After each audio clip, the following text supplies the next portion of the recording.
répondre exactement aux besoins de votre client.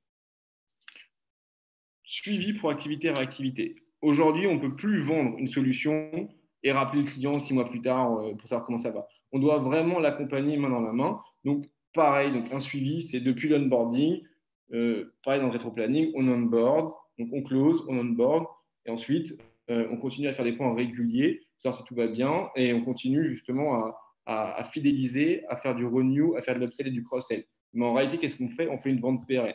Proactivité, réactivité, c'est pareil. Proactivité, c'est j'ai fait une connerie, ok, avant qu'il s'en rende compte, je vais lui dire que j'ai fait une connerie et je vais lui dire quelle solution j'ai mis en place pour y remédier. Hyper important. Et réactivité, il me fait une demande, j'ai un ticket, je le traite automatiquement. J'ai un lead entrant, je le traite directement, je l'appelle directement, je me renseigne d'où il vient, je donne l'information directement au marketing pour voir quel est le besoin, d'où il vient, quel est le canal, comment justement je vais pouvoir améliorer le canal d'acquisition. C'est tout ce travail-là qui est hyper important à faire. Et une expérience client plus.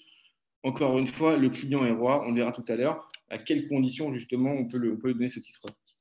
Est-ce que vous avez des questions? Audrey? Oui, une première question est arrivée, Ariel, merci beaucoup pour cette première partie. Une question de Frédéric qui demande quelle approche pour une solution dont le ROI n'est pas démontrable, comme la cybersécurité par exemple? Bah si, c'est démontrable. Alors ça dépend quelle solution dans la cybersécurité. Mais aujourd'hui, par exemple, si je prends une solution dans la cybersécurité qui permet de pouvoir mesurer, enfin vérifier par exemple, dans les VPN. Dans les VPN, il y a une tonne de problèmes là-dessus. Pourquoi? Parce qu'en fait, tout d'un coup, les gens ont dû aller travailler de chez eux. Mais de chez eux, ils n'avaient pas de réseau sécurisé, pas comme dans l'entreprise. Du coup, en fait, ils ont ouvert une tonne de VPN. Du coup, il y a une tonne de dossiers qui sont partis. On ne sait pas quels sont les dossiers qui sont partis. On ne sait pas avec qui ils ont été administrés. On ne sait pas qui avait les données et où sont les dossiers. Du coup, en fait, concrètement, en fait, elle n'est pas mesurable justement en termes de. Elle n'est pas quantifiable en termes de dossier, mais par contre, elle est quantifiable en termes de risque.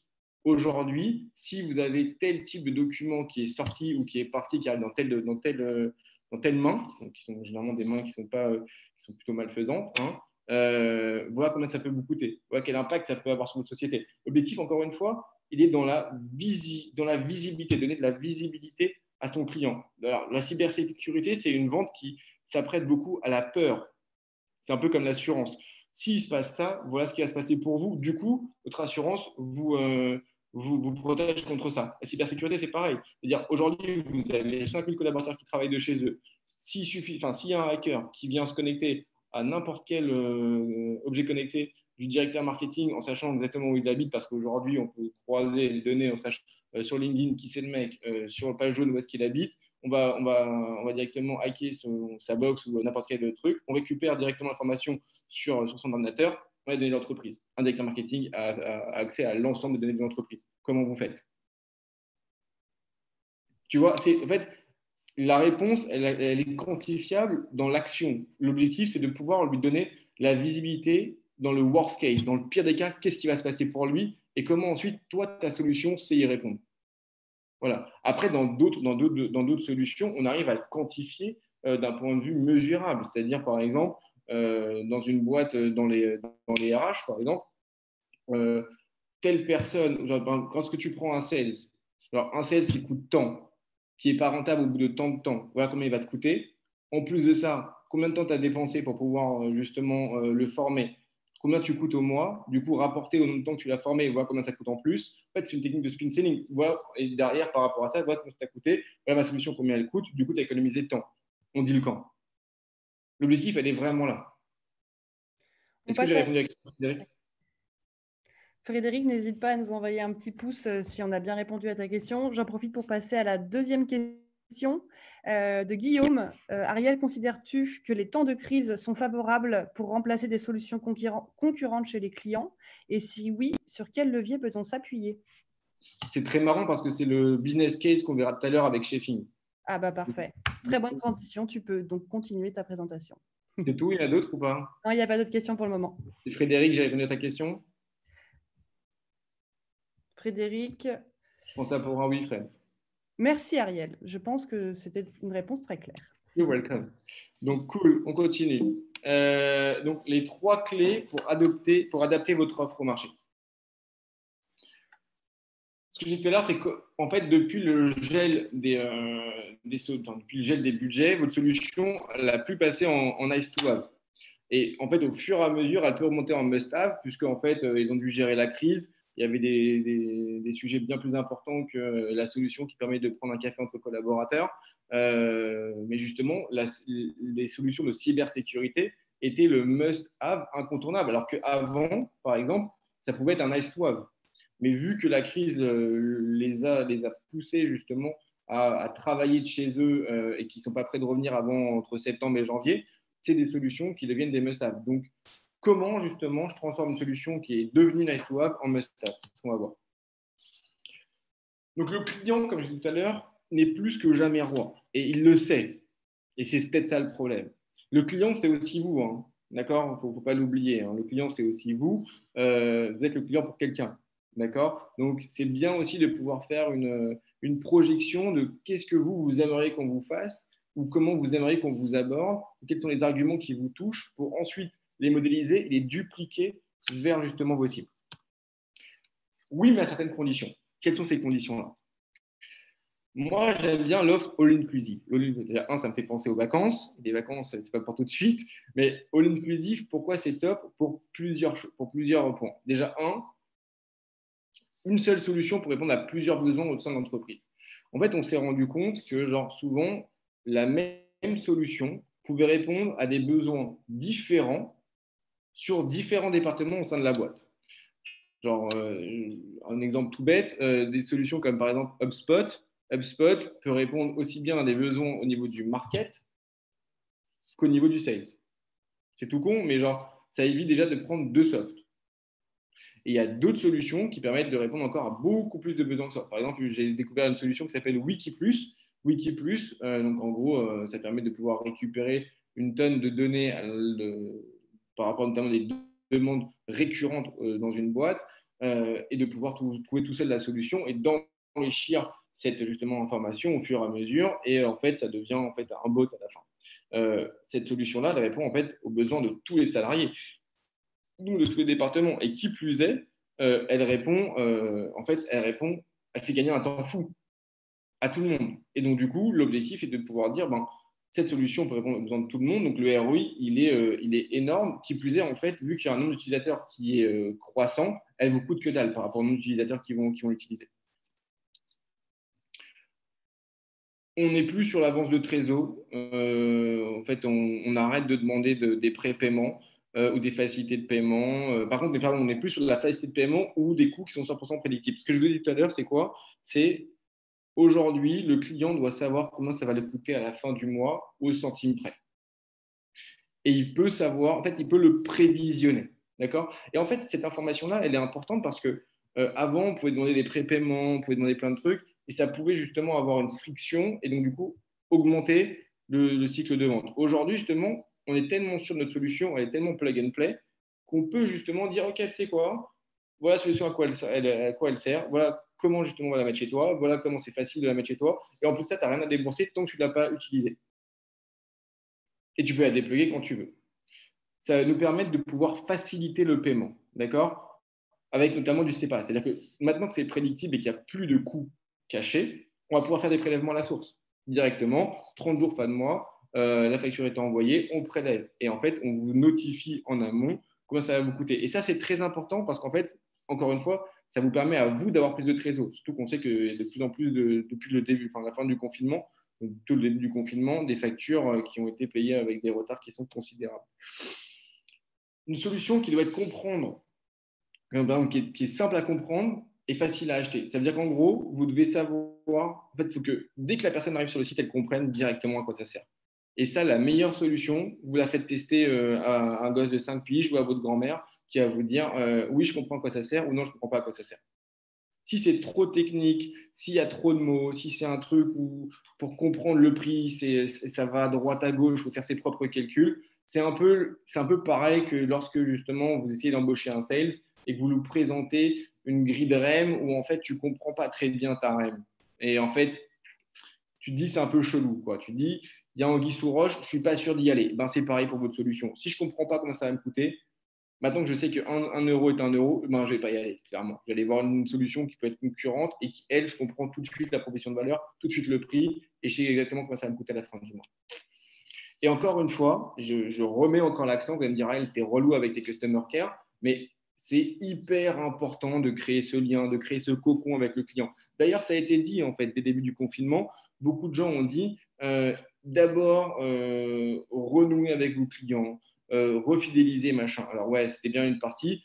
Nous, on était sur refidéliser, enfin, on a toujours fidélisé, on a gardé très très proche, mais aller conquérir des nouveaux clients également parce que vos concurrents n'iront pas. Et c'est ce qui nous a permis de pouvoir également attraper pas mal de nouveaux clients et de pouvoir répondre à une tonne de besoins et apprendre beaucoup de choses sur la prospection pendant justement le confinement. Euh, Ce sentiment d'exclusivité et de proximité, il est indispensable. C'est-à-dire que faut que dans votre offre, il y ait ce customer care. Il y ait, voilà, vous avez une question, je sais y répondre. Et pas simplement par rapport à un bot. Il y a un account manager qui vous répond, il y a un CSM qui vous répond. Et vous, en fait, la grosse valeur ajoutée, c'est que ça va en fait raccourcir le cycle de vente également. Parce qu'en fait, bon, je suis prêt à payer un petit peu plus. Ça va augmenter pas les moyens, pardon. Je suis prêt à payer un petit peu plus pour avoir ce service-là. Mais surtout, ça va vous permettre d'augmenter l'upsell cross-sell, puisque avec des personnes qui vont répondre au téléphone, comprendre le besoin et adapter l'offre pour répondre à ce nouveau besoin, ben, en fait, ça fait de l'upsell cross-sell, donc ça augmente le panier moyen. Une solution qui est plug and play. Donc, votre offre, elle doit être compréhensible et adaptée par rapport aux besoins d'aujourd'hui, mais pour les 6 prochains mois à venir. Même si vous allez la refaire pivoter lorsque le marché sera redevenu à la normale. Concrètement, la situation va durer à peu près entre 6 mois et 1 an. Donc, il faut que votre solution soit viable pendant toute cette durée-là. Ce ne soit pas une solution où, parce qu'à cause d'un prestataire A ou d'un prestataire B, ben, tout est remis en question et ça ne tient pas. Donc, ça, c'est important également de voir dans la durée. On propose une solution qui tient. Elle est facile à mettre en place et à intégrer au process interne sans perturber la productivité. Ça, c'est important. Les boîtes commencent à se relancer. Si votre solution empêche la boîte de travailler correctement ou empêche différentes personnes de travailler correctement alors qu'on est en pleine relance, alors ça m'intéressera, ça va me faire perdre plus de temps qu'autre chose. Alors que votre solution doit être là pour faire gagner du temps. Elle doit être plug and play. Voilà, je le branche, ça vous prend 5 minutes. Vous avez un account manager qui va vous onboarder, qui va le faire avec vous au téléphone, qui va le faire avec vous en visio. Vous avez le moindre problème, vous avez un CSM qui va vous répondre. Vous avez le moindre problème, il y a n'importe quelle heure du jour de la nuit, il y a le chatbot qui peut répondre, on a un FAQ, machin. Voilà, il faut qu'ils se sentent en sécurité et il faut surtout qu'en fait, ça perturbe en aucun cas la productivité de la boîte. On peut adapter la solution en fonction des différents besoins qu'on a. En fait, plus j'ai de l'activité, plus je vais augmenter mon offre, en fait, je vais augmenter mon débit, moins j'en ai, bah, moins je vais augmenter. Et donc l'objectif, en fait, c'est de se dire, OK, c'est le client qui va finalement choisir et mon offre, elle est plug and play, mais également très facilement modifiable. Et ça va vous permettre également de mieux connaître vos clients, de mieux connaître leurs comportements et leurs besoins pour adapter des offres qui soient exactement ce qu'ils recherchent. Possibilité d'arrêter à tout moment. Et si j'arrête, je veux une solution de secours. Je repense à un CRM. OK, j'arrête le CRM. Ma data, elle est perdue. Ah non, non, vous arrêtez. C'est-à-dire qu'on n'a pas été assez bon pour vous. Je le comprends parfaitement. Par contre, je veux juste comprendre pourquoi on n'a pas été assez bon pour justement améliorer notre service pour nos futurs clients ou pour nos clients actuels. Et en fait, on vous donne tout de suite accès sous forme d'Excel ou de CSV à l'ensemble de vos contacts qui sont déjà sélectionnés, déjà répertoriés, déjà classés, que vous pourrez uploader sur n'importe quelle autre solution. Il y a une solution de secours. On vous place un consultant, ça ne va pas, ou on vous place un autre consultant un jour plus tard. Il y a une solution de secours. Il faut quelque chose où, en fait, je sais que ça ne met pas en danger ma productivité et surtout, ça ne met pas en danger, en fait, ma boîte. C'est ça le plus important. Une solution qui est clé en main et sans engagement. En fait, je pense que, à part des grands comptes qui ont des sujets très complexes, il va falloir mettre pas mal d'intégrateurs, d'ingénieurs, de machin. Là, maintenant, il faut des solutions où j'achète directement, c'est déjà packagé, c'est déjà fait, je sais que ça m'intéresse, je sais que ça répond exactement à mon besoin, je sais comment l'utiliser et je sais que je vais être accompagné et surtout, je peux arrêter n'importe quoi. C'est aujourd'hui les principales informations qui font qu'une offre, elle est Elle est séduisante ou pas? Un service VIP. Et oui, encore, je vous saoule avec le service. C'est hyper important. Surtout aujourd'hui, c'est ce qui va faire la différence. Un accompagnement. Donc, je reparle du rétro-planning. Ce rétro-planning, commencez à le penser dès la prospection. C'est-à-dire que dès que vous avez en fait rentré un client dans un process de vente, il faut tout de suite en fait le mettre dans un rétro-planning. Chez Dreamcatcher Sales, dès que le client rentre dans un process de vente, on va travailler ensemble pour aller chercher justement quel type de business developer il a besoin, quel type d'ADN il a besoin, quel type de soft skills, de hard skills, quel type de compétences il a besoin, quel type de secteur il a besoin, c'est quoi l'ADN de sa boîte. En fait, on va tout de suite lui dire, ben voilà, quand est-ce qu'on va closer, voilà quand est-ce qu'on va te présenter les personnes, voilà comment est-ce qu'on va faire un point 1, un point 2, un point 3, un point 4. Voilà, l'objectif, c'est qu'il sache qu'il est accompagné et c'est rassurant. Voilà. Et ça, tout au long du cycle de vente, que ce soit avant, pendant ou après le closing. On va éduquer le client. Éduquer le client, c'est quoi? C'est lui partager le maximum d'informations par rapport à son secteur ou un secteur tiers qui va lui permettre d'améliorer votre collaboration. D'accord? Alors, exemple concret, je me suis renseigné et j'ai vu que dans tel type de secteur, ils ont tel type de cas qui est très proche du tien. Voilà comment ils l'ont résolu. Ça tombe bien parce que notre solution, c'est exactement faire ça. Est-ce que ça t'intéresse qu'on en parle? On vient éduquer le client. Une expertise. Je reviens sur l'éducation du client. C'est encore plus important. Je vous donne un autre cas qui est encore plus concret. Chez nous, par exemple, 90% des boîtes qui viennent de lever viennent nous voir. Ah, il me faut un head of sales. Pourquoi tu as besoin d'un head of sales? Ah ben, je ne sais pas, tout le monde prend un head of sales. Ok, on va éduquer le client. Ok, à quoi va te servir le head of sales? Dans quel type de process on va le mettre? Comment on va recruter un head of sales si c'est vraiment un head of sales qu'il te faut? Est-ce que tu n'as pas besoin d'avoir un bizdev senior ou un bizdev grand compte qu'on va faire muter en head of sales dans un an? Ça va te coûter moins cher. Ça va être, le mec va être beaucoup plus opérationnel. On va t'aider à faire les process autrement. C'est ça, éduquer le client. C'est comment je me projette avec lui dans une collaboration pérenne. Le niveau d'expertise. C'est ce que je disais tout à l'heure. L'objectif, c'est qu'on puisse justement avoir une bonne connaissance du secteur, du besoin du client, du besoin des différents acteurs du secteur, des différents acteurs qui composent la chaîne de valeur du secteur. Par exemple, en ce moment, je m'occupe de l'immobilier. L'immobilier, ça va en fait du courtier au notaire. Et donc, je dois connaître exactement quels sont les différents acteurs sur toute cette chaîne-là, quel est leur besoin, quelles sont leurs habitudes, comment ils travaillent, quelles sont les objections que je vais avoir, et surtout, en fait, quel est le rapport entre chacun, est-ce qu'ils s'entendent, est-ce qu'ils ne s'entendent pas, pourquoi il y a des frictions et comment on peut les rassembler. Donc, quand je parle à un des acteurs, je sais ce qu'il y a à droite, je sais ce qu'il y a à gauche. Donc, on peut avoir une vraie discussion alors que je ne suis même pas dans son secteur. Je ne suis pas agent immobilier, je ne suis pas notaire, je ne suis pas courtier, voilà, mais je sais exactement comment ça fonctionne. Donc, du coup, j'ai beaucoup plus de crédibilité lorsque je viens présenter ma solution qui bizarrement répond à son besoin qu'une personne qui vient juste pousser une solution comme ça. La transparence, je redis encore ce tout à l'heure, c'est vraiment être proactif et réactif si on fait une connerie ou justement être proactif sur une solution également ou une idée ou une mise en relation, whatever, quelque chose qui vous permette de pouvoir rassurer, crédibiliser, montrer votre honnêteté vis-à-vis du client. C'est très important aujourd'hui l'honnêteté. Très, très important. On va travailler avec des personnes qui sont honnêtes et avec qui on arrive à se projeter sur un an, sur 2 ans. D'accord? Les grands comptes aujourd'hui sont en train de tailler dans leur budget, de choisir les prestataires avec qui ils vont travailler, quitte même à augmenter légèrement les prix ou en tout cas ne pas les diminuer cette année parce que justement, ils veulent tisser des relations très fortes avec eux. Et ça, c'est ce qu'il faut faire avec vos futurs clients. Alors, pareil, être honnête avec ce qu'on sait faire et ce qu'on ne sait pas faire. Ça rentre aussi un peu dans éduquer le client. C'est-à-dire que si le client vous dit ah, moi, est-ce que vous savez faire B alors que votre solution c'est A, bah non, désolé, je ne sais pas faire B. Par contre, je vous mettre en relation avec un partenaire qui sait très bien le faire, avec qui on a l'habitude de travailler ou qu'on n'a pas l'habitude de travailler, mais qu'on va toujours dire le plus grand bien.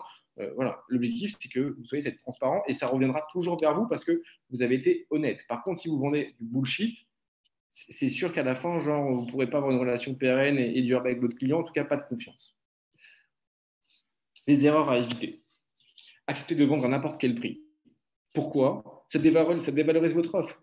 C'est-à-dire que même si vous avez une offre qui permet d'avoir un ROI maximal, en fait, vous n'êtes pas crédible. Exemple, au tout début, on s'attaquait aux grands comptes chez Dreamcatcher Sales et en fait, on a vendu des solutions, enfin, on a vendu en fait notre service à un prix qui était complètement en dessous du marché, parce qu'on ne connaissait pas du tout en fait, les grilles du marché par rapport aux grands comptes. On n'a pas été pris au sérieux. Et en fait, limite, ils ont eu peur. Ils nous ont dit, non, mais en fait, si vous faites ce prix-là, ça veut dire que votre solution, elle n'est pas aussi pertinente que vous dites. Et lorsqu'on a compris, on a réadapté nos prix. Et aujourd'hui, en fait, c'est quasiment 50% de notre chiffre d'affaires. Donc, du coup, c'est important de vendre une solution au juste prix. D'accord? Et encore une fois, le fait de mettre du service derrière permet de pouvoir crédibiliser votre offre, crédibiliser le prix, à condition que vous respectez vos promesses. Savoir tout faire dans tous les domaines. Ça n'existe pas. Ça s'appelle la médiocrité, être moyen partout, et ça, c'est de la merde. Genre, on est expert dans un domaine ou genre, on n'est rien. Et aujourd'hui, c'est ce que vous devez être. Vous devez être expert sur un domaine. Être moyen partout, aujourd'hui, ça ne sert à rien. Clairement, on n'a pas besoin d'avoir des gens d'avoir un partenaire qui est moyen, quelqu'un qui soit excellent. Démonter la concurrence. Encore une fois, aucun intérêt. Ça montre juste que genre, vous n'êtes pas serein sur votre offre. La concurrence, elle est ultra bénéfique. Elle permet de leader le marché.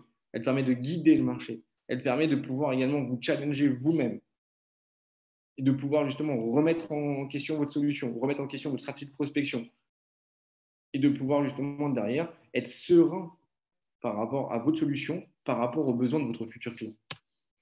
Se regarder le nombril. Il n'a pas bougé, mais le marché, par contre, oui. Pourquoi je dis se regarder le nombril? En fait, j'ai mis ça parce que ça m'a fait penser à pas mal de sales qui, alors, en fait, n'ont pas changé entre avant et après le confinement. C'est-à-dire qu'en fait, c'est jamais de leur faute. Le client ne répond pas. Le client n'a pas de rendez-vous, j'arrive pas à closer, ou enfin bon, non, je fais pas mes chiffres. C'est de la faute de mon manager, c'est de la faute du client, c'est de la faute du marché maintenant, c'est de la faute du soft, du logiciel en question, c'est de la faute du whatever. Ça peut être de la faute de tout le monde, mais sauf de lui. D'accord? Alors qu'en réalité, c'est le meilleur moment, le confinement était le meilleur moment pour se remettre en question et tester des nouvelles stratégies de prospection, des nouvelles méthodes de prospection pour qu'on puisse les adapter justement aux besoins du marché. Et cette personne qui se regarde le nombril, il n'a aucune chance de prospecter correctement aujourd'hui. Aucune. Les différents résultats escomptés. J'ai expliqué tout à l'heure, du coup, un upsell plus facile, une augmentation du panier. Puisque, en fait, on va d'abord fidéliser nos clients. Donc, ça coûte 3 fois moins cher, c'est 3 fois plus rapide de fidéliser un client que d'aller en chercher un autre. D'accord? Et on va augmenter le panier moyen grâce à cet upsell-là, voire même, justement, par rapport à du newbies, lorsque, justement, il va y avoir un delta qui n'est pas si conséquent entre le soft plus le service ou le soft tout seul. Ça permet, justement, de pouvoir augmenter le panier moyen. On va augmenter la satisfaction client et limiter le churn. Encore une fois, je préfère avoir 30 clients à qui je fais payer 10% plus cher ou 20% plus cher que 300 clients, peut-être pas 300 clients, à qui justement, en fait, je fais payer beaucoup moins cher, mais en réalité, il va y avoir un churn qui va être énorme. L'objectif aujourd'hui, c'est de... Juste une petite question de terme. Est-ce que tu peux rappeler aux participants ce que veut dire le churn? Le churn, oui, excusez-moi, merci beaucoup, Audrey. Le churn, en fait, c'est le désabonnement. C'est-à-dire que lorsque justement, le churn, je m'abonne à Netflix pendant le confinement, je me désabonne à Netflix. Netflix a enregistré un churn, le mien. C'est le désabonnement. Fidélisation, fidélisation et adoption de la solution.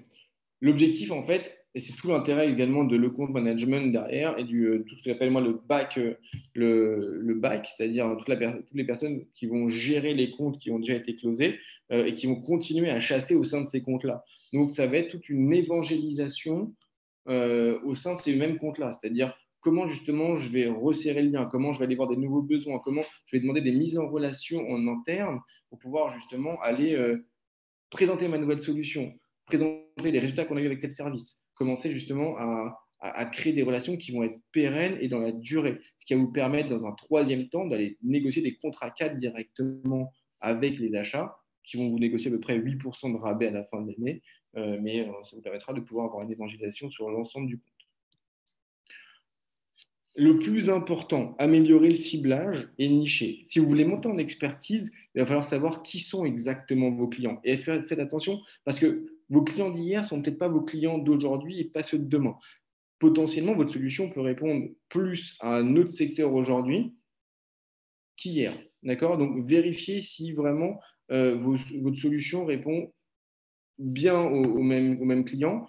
Vérifiez à quel besoin ça répond. Vérifiez quelle est justement la proposition de valeur qui est le plus réceptive, qui est la plus réceptive par rapport à votre clientèle et comment justement vous allez l'améliorer. Et en fait, si vous allez tester des nouveaux secteurs, parce qu'en réalité, ça se trouve, dans d'autres secteurs, votre solution répond également à des besoins. Vous êtes également en conquête de nouveaux marchés. Et en fait, on s'est aperçu chez pas mal de nos clients, leur solution répondait à un marché A avant le confinement et répond aujourd'hui à un marché B post-confinement. Et donc, du coup, en fait, ça leur a permis de pouvoir rentrer sur ce marché-là, de pouvoir justement renforcer leur présence.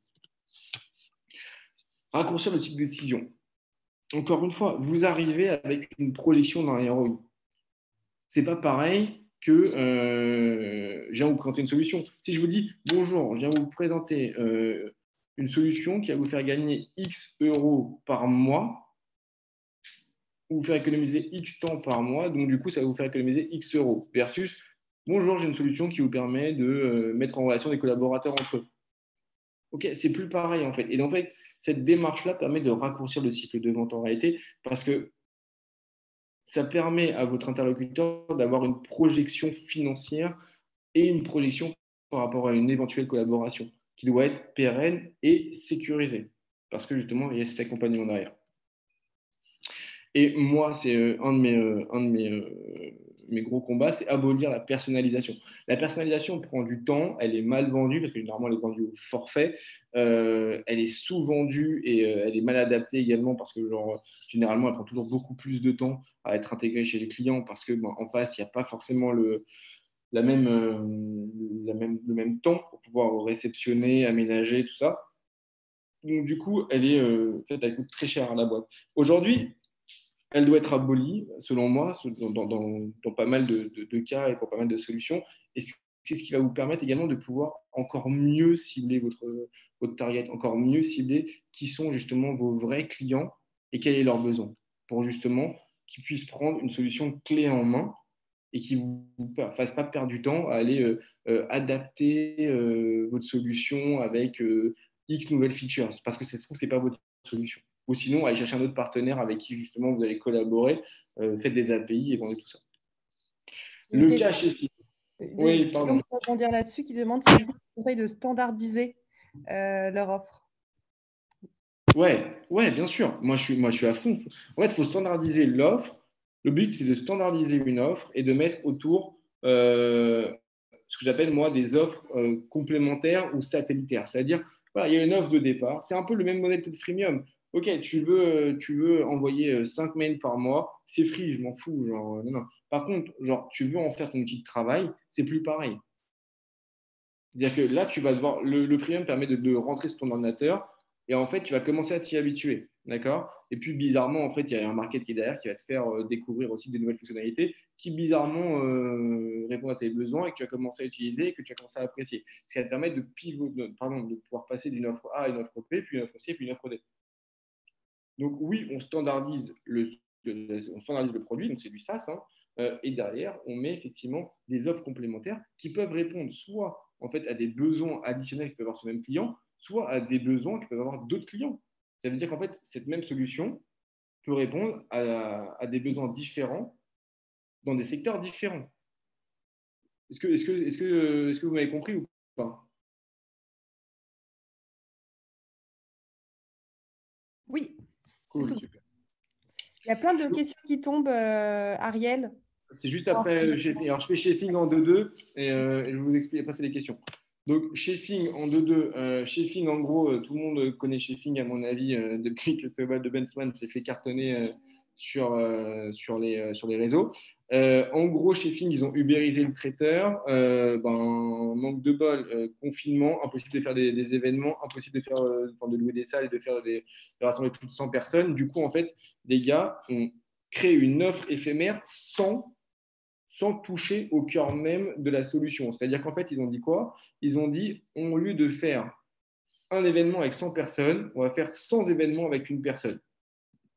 Genre, je trouve ça astucieux. Et en fait, sans faire de la personnalisation. C'est-à-dire qu'en gros, ils font livrer 100 box qui ont été préalablement en fait designés à l'intérieur, donc du coup composés de la même façon, le même mot avec juste le prénom et le nom qui changent, potentiellement écrit à la main, ce qui donne un petit peu un côté un petit peu plus pro à 100 personnes. Et donc du coup, ça a permis quoi? Ça permet genre déjà de pouvoir avoir une offre d'appel. C'est-à-dire qu'en gros, plutôt que de fermer directement et de dire on n'existe pas et on attend que ça réouvre, ils ont une offre d'appel qui a donné lieu, en fait, derrière, à des réservations sur septembre déjà. C'est-à-dire qu'en fait, des clients, des anciens clients à eux, enfin, des clients qu'ils avaient, plus des nouveaux clients, ont dit ah ben nous, on veut ça pour remercier les collaborateurs.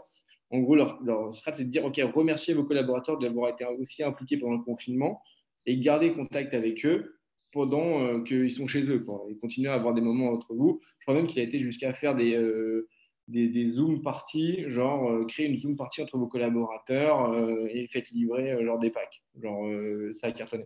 Et donc, du coup, genre, ça permet d'avoir une offre d'appel qui a donné lieu justement à des réservations. Donc, c'est vraiment une offre éphémère qui revient sur l'offre de base. Donc, réservation sur septembre. Donc, c'est-à-dire qu'il y a du prévisionnel.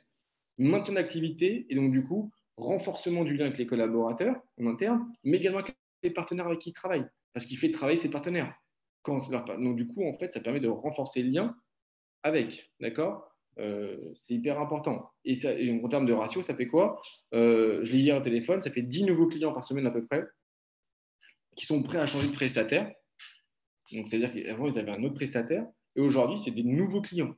D'accord Et un fort taux de renew, c'est-à-dire qu'il y a des personnes qui ont déjà commandé une fois, deux fois, trois fois ce type de prestation. Au début, c'était que pour les C-level, après pour le management, et après sur l'ensemble de la boîte.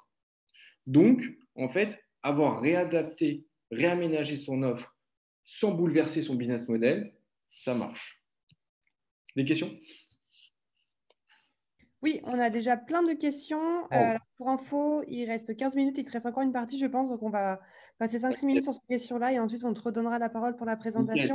nickel. Juste pour info, j'ai du coup lancé les votes. Vous pouvez voter pour vos questions. Comme ça, je les poserai en priorité. Ça me permettra de poser celles qui vous intéressent le plus. Alors, doit-on demander à ces équipes de privilégier leur temps à rassurer les clients existants plutôt que de développer son nouveau business? Alors, très bonne question. Moi, j'aime pas le mot rassurer parce qu'en fait, tes clients ne sont pas des enfants.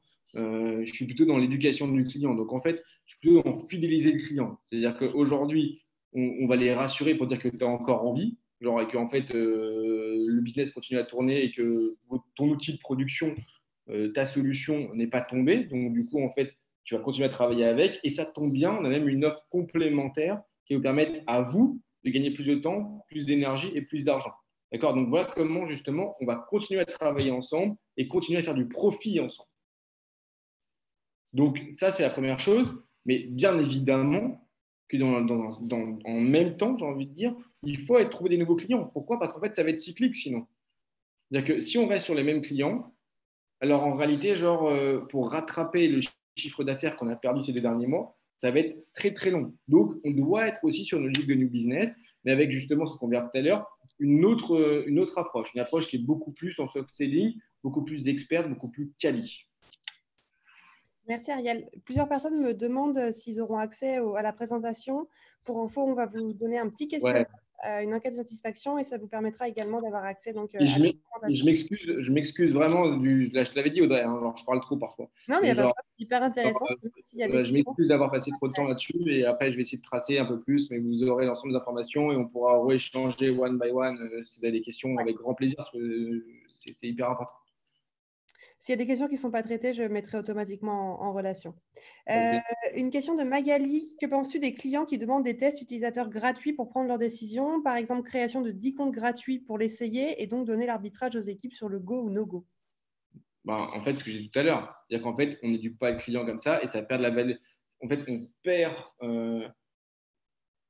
la valeur du produit. C'est-à-dire qu'en fait, là, on est en train de revenir à la situation qu'on avait au tout début des startups, de la collaboration entre startups et grands comptes. C'est-à-dire qu'avant, les grands comptes disaient, ah, c'est quoi, on va travailler ensemble gratuitement et tu auras le droit de mettre ton logo en bas sur ton site. Clairement, on était quasiment sur ça. Bah, là, en fait, ça va être pareil, mais plus avec des grands comptes, avec tout le monde. C'est-à-dire que si on rentre dans ce jeu-là, à dire, bah, OK, je vais tester gratuitement 10 et ensuite, si ça va pour mes équipes, du coup, genre, on y va.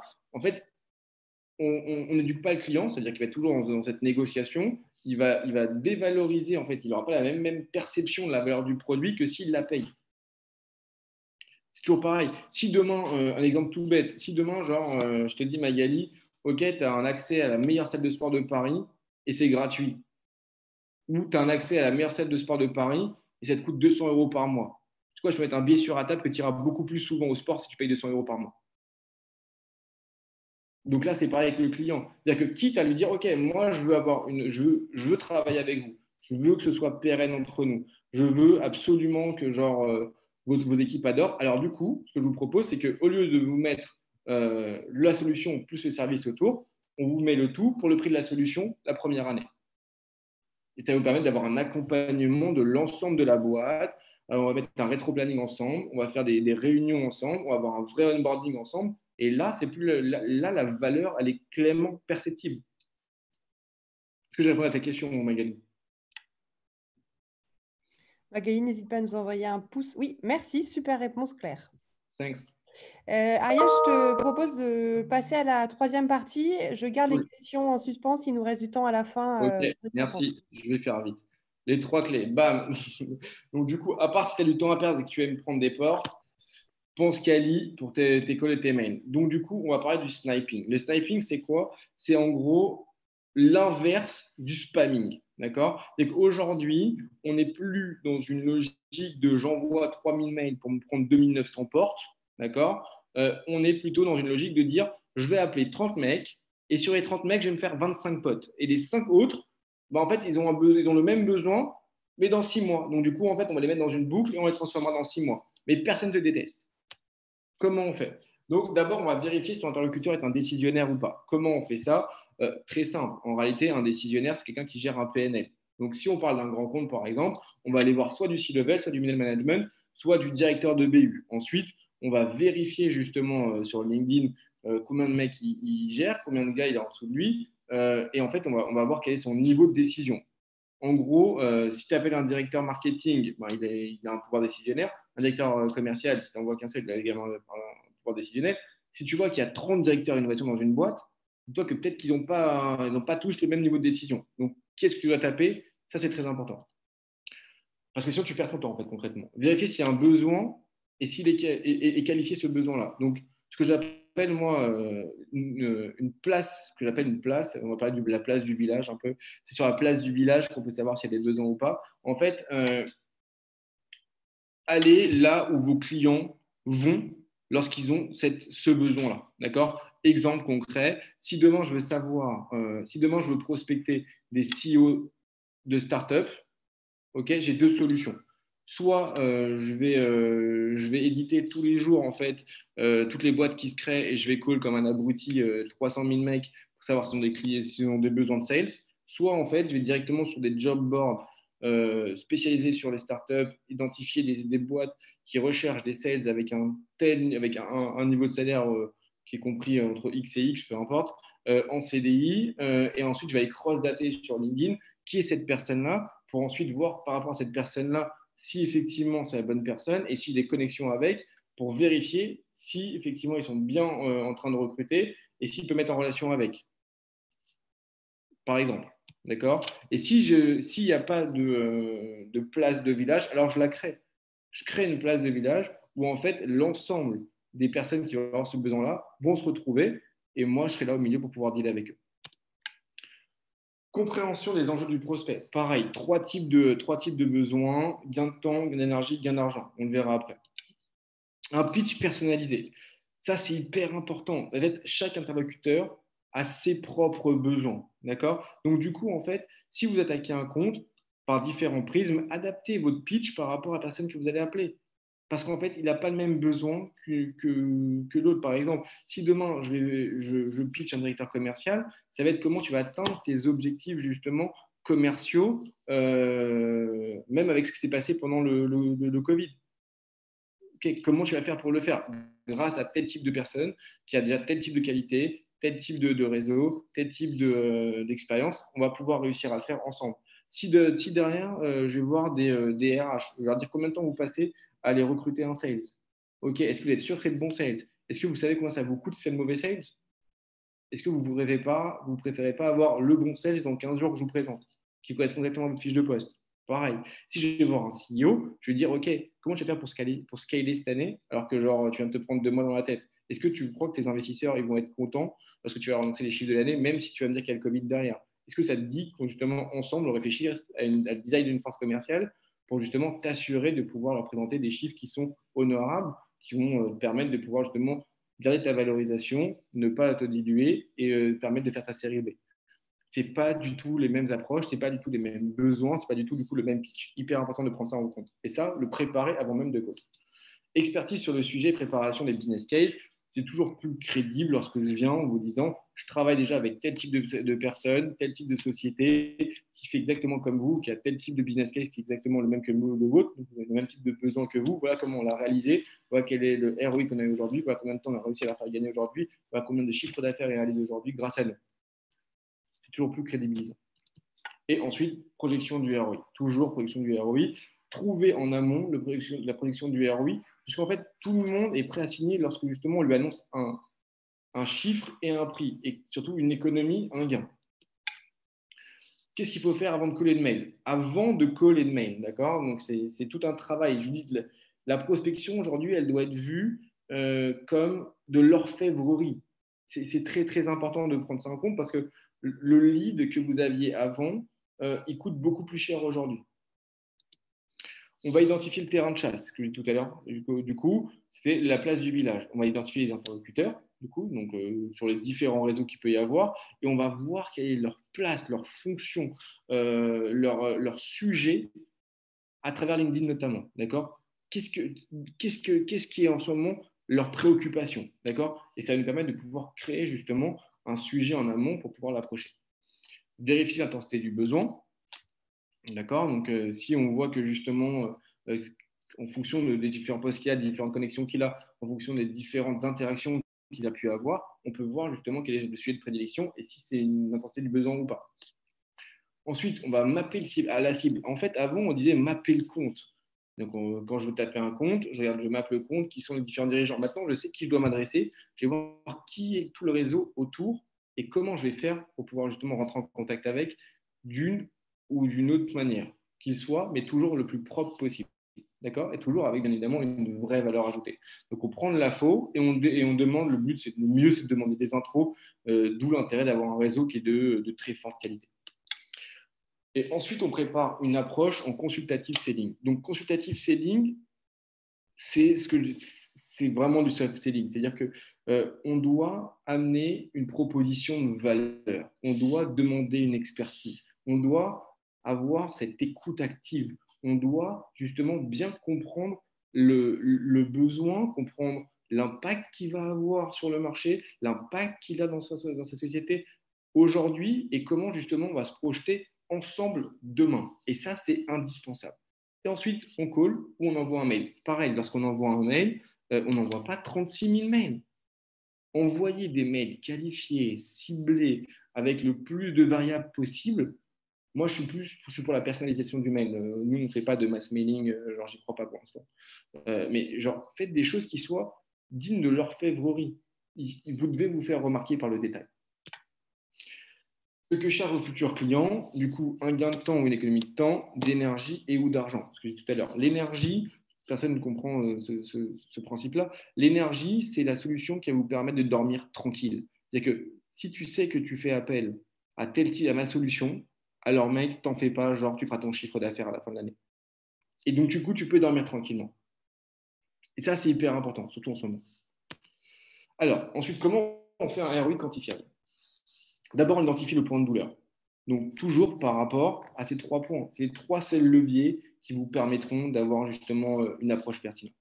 Donc, quel est le point de douleur, d'accord? Et on va le quantifier, bien évidemment. Donc, on identifie l'origine. Pourquoi tu as ce point de douleur? Quelle est l'origine de ce point de douleur-là? Ok? On quantifie la perte. Combien tu perds tous les jours? Ça, c'est du spin selling de base. Ok? Et l'objectif, c'est bien de le rapporter à la journée parce qu'en fait, le mec arrive plus facilement à se dire bah, aujourd'hui, je viens de perdre autant. Demain, je vais perdre temps. Donc, du coup, en fait, plus ça avance, plus je perds. Il faut vite que je fasse appel à lui. Projeter l'économie. Donc, OK, voilà combien tu perds. voilà comment ensemble on va pouvoir justement répondre à ce besoin-là et voir quel va être ton gain. D'accord? Et ensuite, démontrer la proposition de valeur. Voir comment vous allez construire cette collaboration ensemble et faire un rétro-planning. Lui présenter, ça crédibiliser votre offre, crédibiliser votre solution, votre situation ensemble et projeter. Voilà, tout simplement. Et quand vous projetez également la date de closing. Hein. Ce n'est pas juste comment on va bosser ensemble. La première date, c'est la date de closing. Dès qu'on a closé, voilà comment on va déployer. Alors, si ta solution coûte plus cher que leur perte, soit tu changes ta cible, soit tu changes ton offre. En gros, c'est une discussion que j'avais eue avec Ilan Benaim, qui est un des fondateurs de VP. Il me disait, mais aujourd'hui, il y a plein de boîtes. En gros, elles nous appellent avec des solutions qui sont très, très bien, mais elles coûtent plus cher que ce que je perds au quotidien. Donc, en fait, je préfère continuer à perdre. Donc, ça veut dire que si votre solution coûte plus cher que leur perte, alors c'est que toi, tu n'es pas sur la bonne cible, tu as des cibles qui perdent beaucoup plus, d'accord? Soit ton offre, elle n'est pas adaptée à cette cible-là. Donc, il faut que tu revoies ton offre. Place aux experts. Ce que je disais tout à l'heure, c'est vraiment qu'on est aujourd'hui dans une démarche où le sales doit être un expert dans le domaine, un expert commercial. D'accord? Donc, en aucun cas, ça veut dire que ça ne doit pas être un chasseur. Il doit rester chasseur. Mais sa chasse est une chasse propre. C'est une chasse qui est structurée, qui est organisée, qui est belle, vraiment. C'est-à-dire qu'il sait exactement comment y parvenir. Il sait exactement qui est son interlocuteur. Il connaît parfaitement son marché, il connaît parfaitement sa solution. Il ne connaît pas la solution, il va vérifier, il prend rendez-vous, il vient donner la réponse. Voilà, il sait parler de sa solution, il sait parler du marché, il sait parler de l'avenir avec son client. Donc, customer centric, on n'a rien à vendre et on écoute. On n'a rien à vendre. Vous n'avez jamais rien à vendre. Parce qu'en fait, vous avez à vendre qu'une solution qui répond à un besoin. Mais si vous ne connaissez pas le besoin, alors tu n'as rien à vendre. Écoute d'abord. Connaissance parfaite des enjeux du secteur et des différents secteurs qu'il y a. En fait, en réalité, si vous voulez vraiment être bon, connaissez toute la chaîne de valeur dans laquelle vous allez interagir. Vision micro, donc macro sur ma chaîne de valeur, et micro, et pour toi, qu'est-ce que ça va faire? Capacité de production et de collaboration pérenne. Et ça, c'est indispensable. C'est-à-dire qu'aujourd'hui, c'est beaucoup plus compliqué de trouver un client qu'hier. Donc, du coup, en fait, vous pouvez le faire payer plus cher à condition d'avoir une meilleure qualité de service, d'avoir un meilleur accompagnement et d'avoir une collaboration qui, par définition, va être pérenne parce que justement, un lien va se tisser, une crédibilité va se tisser. Et donc, du coup, en fait, par définition, il va y avoir une collaboration qui va perdurer, voire même qui va être enrichissante, puisque vous allez apprendre davantage, il va vous faire plus de mise en relation, vous allez davantage pénétrer le marché, davantage pénétrer le compte en question. Une compréhension des enjeux par rapport à son besoin conscient et inconscient. Ce que j'appelle un besoin conscient, c'est ce qui sait combien ça va lui coûter par jour. Inconscient, il ne sait pas encore combien ça va lui coûter demain. Et ça, c'est votre rôle justement de lui dire combien ça va lui coûter demain. Lorsque justement vous me dites, par exemple, tous les jours ça nous arrive, ok, j'ai besoin d'avoir un head of sales, ou genre, ok, pire, ok, je veux des stagiaires pour faire de la prospection aujourd'hui parce que justement, je veux pas que ça me coûte cher. Ok, combien ça va te coûter demain? Tous les clients qui ont été appelés, pas avec le bon pitch, pas avec le bon ADN de la boîte, qui n'ont pas réussi à répondre aux objections, qui n'ont pas rappelé le prospect pour donner la bonne réponse, et tu n'es pas au courant. Comment ça va te coûter? Tu ne sais pas. C'est un besoin d'attention. Des questions? Belle efficacité. Merci Ariel. Thanks. On a une question de Frédéric à propos du sniping. Quelle technique pour être certain d'atteindre ta cible? D'abord, tu mappes. D'abord, avant toute chose, ta cible, tu dois vérifier le besoin. Et donc, ta cible, tu dois savoir quel est le parcours qu'elle va faire de recherche, notamment lorsqu'elle a ce besoin-là. Quelles sont les différentes actions qu'il engendre lorsqu'il a ce besoin-là. D'accord? Et toi, ton but, c'est de te trouver au milieu de sa recherche et de sa solution. D'accord? Si cette place n'existe pas, à toi de la créer. Ça, c'est la première chose. Ensuite, une fois que tu as identifié les différents décisionnaires, les différents contacts, tu vas te renseigner un maximum sur ces personnes-là. Et alors, moi, je suis un peu vicieux, je l'avoue. Une fois que j'ai targeté une personne, je vais aller jusqu'à son Insta. Insta, j'adore. Insta, ça permet de vraiment savoir. Alors, en période de confinement, c'est exceptionnel. Hein. Tu connais vraiment les passions des gens. De vraiment m'intéresser à la personne sans qu'elle sache que la personne m'intéresse à elle. Ensuite, je vais aller voir son LinkedIn. Je vais voir qu'est-ce qu'il a publié, qu'est-ce qu'il n'a pas publié. Je vais voir qui sont les personnes qu'on a en commun. Et vu que je fais très attention à mon réseau, je vais demander des bonnes informations, des bonnes mises en relation également derrière, ce qui va permettre de pouvoir justement contacter la bonne personne. Et si je vois dans toute cette démarche, avant même de contacter, que genre c'est pas la bonne personne ou c'est pas le bon décisionnaire, bah, en fait, soit genre, je vais contacter pour qu'il mette en relation avec la bonne personne, donc je fais un top-down notamment, soit en fait, je reprends ma recherche et je vais reprendre la bonne personne. Mais généralement, si depuis le début, si la personne elle se trouve sur une place où elle devrait être, si elle a ce besoin précis, c'est qu'en général, c'est la bonne personne. J'ai répondu à ta question. Merci Ariel. Il y a des personnes qui doivent nous quitter parce qu'on dépasse un peu sur le timing. Ils commencent tous à te remercier sur l'onglet Converser, à te dire que c'est très clair. Donc, bravo. Bah, merci à vous. Je suis vraiment désolé pour le timing, hein. Quand on est passionné de la vente, c'est ça aussi. On parle. Et vu que j'aime partager, ben voilà. My bad. Pour les personnes qui doivent nous quitter avant la fin, on va prendre 5 petites minutes de bonus. Mais n'oubliez pas que si vous souhaitez recevoir la présentation, vous avez le lien dispo dans l'onglet Converser. Je l'ai posté il y a 5-10 minutes. Donc, n'oubliez Merci. pas de partir. Une question de Roberto. Quel rôle l'entreprise devrait-elle jouer dans la restructuration de son secteur d'activité à cause du confinement? C'est marrant parce que c'est exactement ça. Quel rôle l'entreprise doit jouer? C'est quoi la question exactement, André? Quel rôle l'entreprise devrait-elle jouer dans la restructuration de son secteur d'activité? Ben, en fait, c'est celui que je pense qu'on est en train de jouer nous aujourd'hui, c'est-à-dire que tu dois partager l'information à balle. Putain, il fait mal aux yeux, lui. Tu dois partager l'information à balle, c'est-à-dire que si tu as appris quelque chose qui peut permettre à même tes concurrents, on s'en fout, de pouvoir justement améliorer le marché, tirer le marché vers le haut, alors tu dois le faire. En fait, c'est dans ton bénéfice à toi comme à celui de ton secteur. D'accord? Donc, l'objectif aujourd'hui, nous, en tant que sales, et c'est hyper important, c'est ce que je martèle tous les jours, c'est justement de pouvoir être les acteurs de la relance économique. C'est-à-dire que en continuant à prospecter et en prospectant de cette façon-là, on va justement permettre de relancer les ventes, de relancer l'achat, donc du coup de relancer l'économie. D'accord? Et chacun à notre niveau. Donc, et ça, comment on le fait? Ben, on a appris, et à travers notamment ce webinar, ben, justement, je le partage. Et il peut y avoir des concurrents à nous, il peut y avoir des partenaires à vous. En fait, je m'en fous. Parce que ce que je veux, c'est relancer l'économie. Donc, comme ça, chacun à notre niveau, on peut comprendre, apprendre et transmettre et le plus massivement possible. Très clair, merci beaucoup. Il nous reste deux petites questions. Une question de Stéphane qui nous partage qu'un des gros freins pour ses clients grands comptes est qu'ils ont tous une roadmap IT surchargée et rigide, centrée core business, et le Covid aggrave leur inertie. Comment passer cet écueil pour donner envie d'en parler, puis voir si on bypass? Alors, il y a deux gros problèmes en réalité. C'est pas que ça. Ça, par exemple, c'est le problème conscient. Le problème inconscient, c'est que chez les grands comptes, personne ne sait prendre des décisions aujourd'hui lorsqu'ils ne sont pas tous autour d'une table et toi en face. Donc, c'est un énorme problème. J'en discutais encore hier avec des C-level d'un grand compte et genre, en fait, c'est un très gros problème. C'est-à-dire que les mecs, ils veulent tous travailler aujourd'hui en télétravail, mais personne n'est prêt à prendre des décisions, chacun de son côté. Donc, que tout le monde regarde dans les yeux et ça, c'est un gros problème. Donc, il y a deux solutions. Soit, en fait, ta cible, c'est uniquement les grands comptes. Et donc, du coup, pour les bypasser, il va falloir que tu prouves ton ROI pour que eux, ils réorganisent leur roadmap et bon courage. Parce que là, en fait, leur roadmap en termes de SI, elle est plus axée sur la cybersécurité notamment. Parce que toutes les fournitures à côté des projets, machin, ça a été gelé généralement.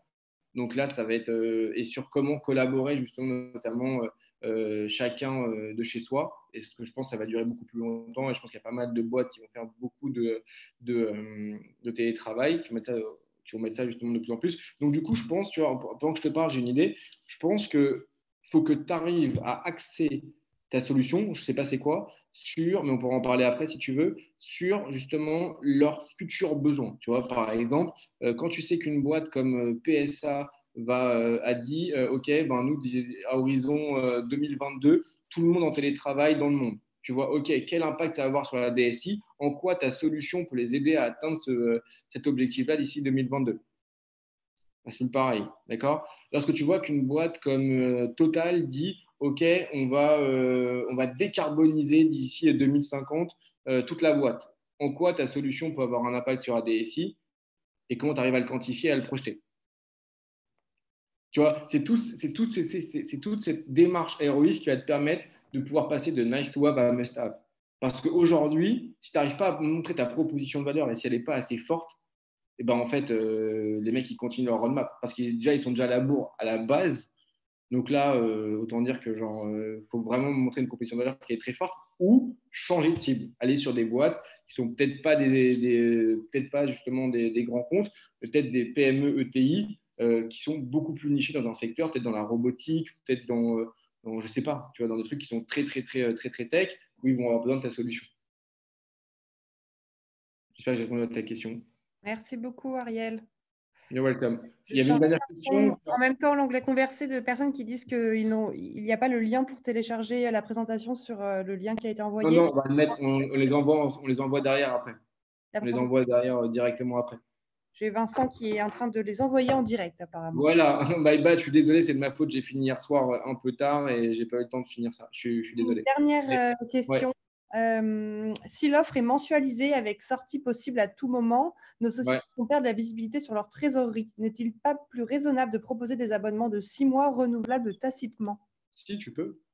Bah, c'est ce que en fait, c'est ça. C'est-à-dire que, genre, aujourd'hui, quand les gens vendent du MRR, ils proposent un tarif en ARR, c'est-à-dire qu'avec une économie de 20%. Soit tu achètes LinkedIn mois par mois, ça te coûte 70 euros, soit tu l'achètes à l'année, tu payes à l'année et ça te coûte 20% moins cher.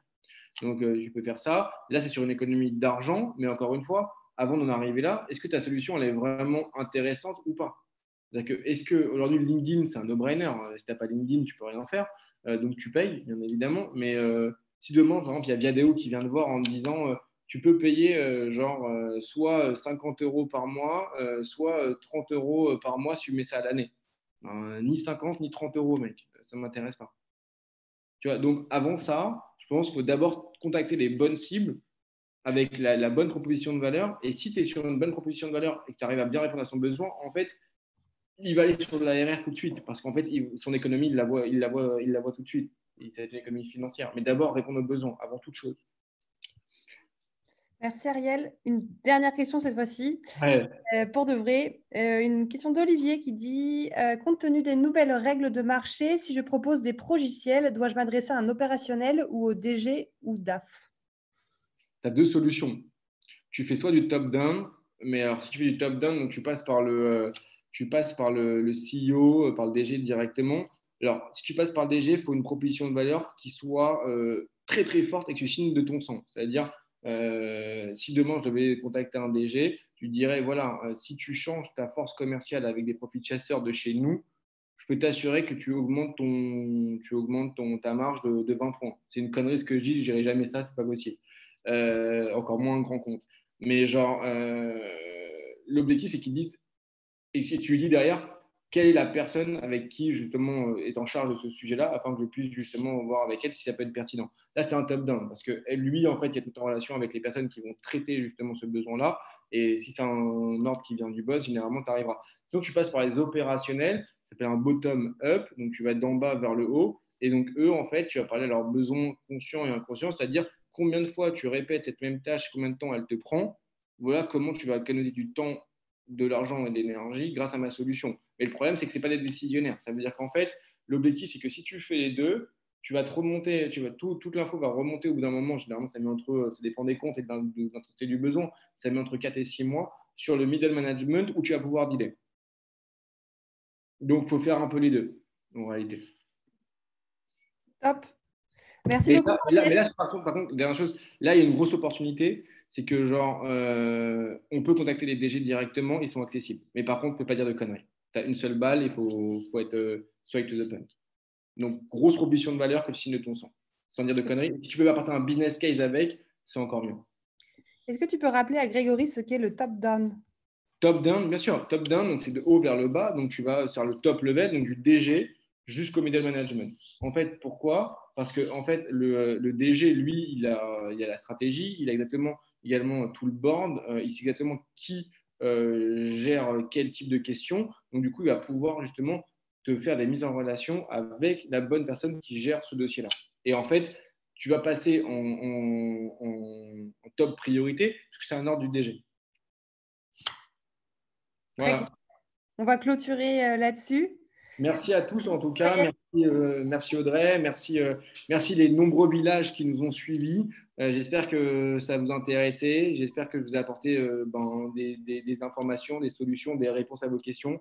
N'hésitez pas à nous contacter. N'hésitez pas à nous poser vos questions. Soit moi, soit un de nos collaborateurs vous répondra. Mais pour nous, en tout cas, c'est très important de pouvoir justement partager ce qu'on a appris avec le maximum de personnes pour qu'ensemble, on arrive à relancer l'économie le plus rapidement possible. Voilà.